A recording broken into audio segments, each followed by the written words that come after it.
Oke, selamat pagi untuk rekan-rekan S2P ya. Eh, kita sedikit membahas untuk masalah formasi yang mungkin tadi malam sudah kita sedikit praktekkan, tapi kita juga masih harus melihat dari kapasitas pemain, kualitas pemain, dan kita harus bisa fleksibel menempatkan formasi dan pemain-pemain tersebut. Dan untuk sedikit gambaran, tadi malam kita pakai 3 back, terus ada 2 stopper, lalu ada pemain tengah dan pemain sayap dan 1 striker.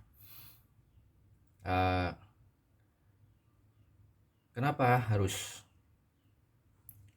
kita harus paksakan seperti ini? Bukan dipaksakan, tetapi kita mencari atau menilai dari pertandingan-pertandingan yang sebelumnya. Kita selalu ada kalah di lini tengah karena pergerakan kita terlalu sering melakukan long ball, memaksakan bola untuk segera cepat sampai ke daerah lawan, dan itu akan sangat menguras tenaga dan juga menurut saya kurang efektif ya.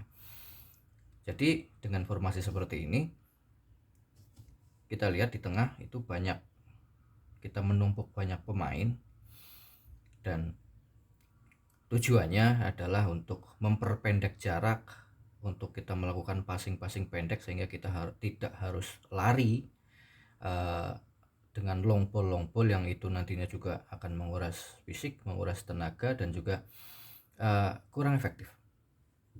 Baik, yuk kita sharing bersama ini menurut saya. Jadi kita akan membicarakan masalah transisi dan posisi. Untuk posisinya seperti ini, dan yang di belakang adalah murni center back murni.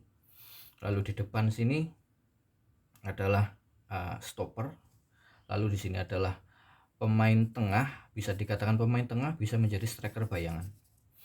Lalu di sini ada pemain sayap, wing, yang nantinya juga perannya akan kompleks, tidak hanya selalu menyamping tetapi juga nanti bisa membantu turun di saat kita bertahan, nanti untuk bisa membuka ruang kanan dan kiri, memberikan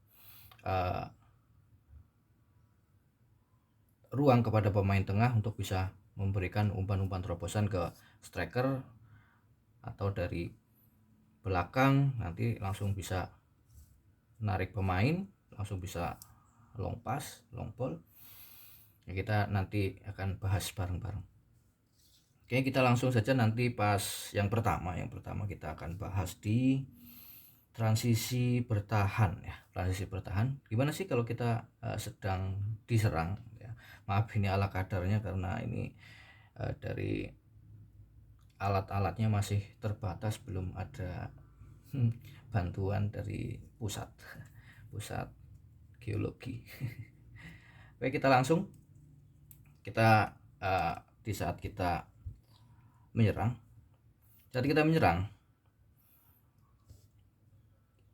Kita usahakan kita manfaatkan lebar lapangan. Pemain tengah agak melebar, lalu di sini kita naik. Dan yang perlu diingat, untuk center back ini tidak boleh terlalu jauh ke depan, harus selalu stay di posisi bertahan.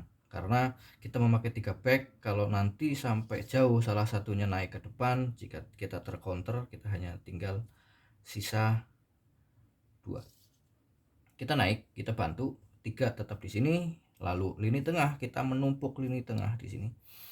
Nah, di sini keseimbangannya ada di sini. Dua pemain ini bisa menyeimbangkan kanan kiri. Kita mau through pass langsung ke depan, atau kita akan buka ruang naik ke sini. Kita nanti naik, kita through pass, kita arahkan bolanya mau ke samping. Dan kita ingat di sini yang biasanya sering terjadi, kita itu sering terjebak offside. Nah, gimana sih biar kita tidak terjebak offside? Boleh kita selalu di depan di sini, tetapi dari pengumpan dari sini atau dari sini yang akan mengumpan itu harus bisa melihat mana pemain yang tidak terkena offside. Jika di sini terkena offside, kita harus bisa menahan jangan sampai mengumpan ke sini. Kita umpan trupas yang ke sini dan di sini harus diam, jangan mengejar bola atau trupas ke sana. Kita lihat kalau memang semuanya terkena offside, kita tahan, kita tarik lagi ke belakang, kita nanti turun lagi, kita bentuk lagi, kita bangun lagi, sabar. Bola itu nggak harus langsung ke depan, tapi kita butuh proses bagaimana kita mengalirkan bola, mencari peluang, pelan-pelan saja, sabar. Nah, kayak kita manfaatkan trupas-trupas, jika perlu ada main individu, skill, shooting, kita mainkan. Tapi yang ini jangan terlalu naik ke dalam, kita jaga keseimbangan di tengah. Nah, yang bermain adalah di saat kita transisi menyerang, 5 orang ini yang akan mencari ruang. Ya, mungkin dasar dulu karena nanti di lapangan pasti kita akan menemukan masalah yang lain, kita nanti akan fleksibel nanti di lapangan, improve di lapangan. Gambaran untuk pola penyerangan seperti itu. Kita harus stabilkan antara belakang, tengah, lebar lapangan, dan untuk goal getter nanti kita bisa sebagai pemantul, kita bisa turun, kita tarik back mereka turun, kita buka ruang, kita bisa langsung umpan ke sini, nanti tengahnya bisa langsung nusuk dan sebagainya. Tapi goal getter ini harus bisa fokus mencetak gol. Baik, itu dulu. Baik, kita langsung ke transisi bertahan.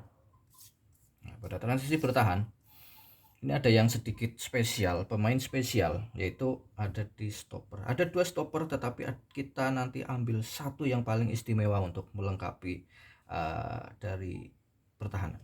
Jika kita terserang, kita itu nanti pertamanya kita start dengan 3 back, tetapi kalau kita terserang, kita bisa fleksibel, bisa langsung nanti salah satu dari satu orang yang akan ditunjuk nanti akan turun menjadi 4 back. Pemain tengah nanti akan turun. Striker di sini juga akan turun ke sini. Striker turun, nanti dia masuk. Oke, simpelnya seperti itu. Nah, nanti terserah bola nanti dari mana, kita sudah mengcover. Dan ingat, ini jangan sampai turun sejajar semua. Kalau turun sejajar semua, nanti di sini ada sebuah kekosongan, biasanya pemain syuting dari sini. Nah, ini yang akan menstabilkan di sini. Kita stabilkan di sini biar ini 4, dia turun 1. Kita ulangi. Jika kita terserang, 1 stopper turun, masuk ke dalam 4 back. Ini turun, striker turun, ini masuk sini. Oke. Nah, nanti jika kita counter, sini udah rapat. Kita kena counter ini sudah rapat semua. Kita jaga kedalaman masing-masing, kita tutup, jangan sekali ambil kecuali sudah masuk ke kotak 16 kita baru ambil, kita potong. Sedikit gambaran seperti itu. Nanti kalau transisi menyerangnya kita langsung naik, kita buka lebar lapangan, nanti pemain pasti akan ketarik ke sini, ada ruang kosong, kita nanti bisa umpan ke striker, kita langsung balik lagi, yang ini langsung ke sini seperti semula. Mungkin seperti itu gambarannya dulu dari saya. Terima kasih, nanti kita evaluasi lagi. Ini bukan coaching klinik ya, tapi hanya berbagi pengalaman saja. Terima kasih. Assalamualaikum.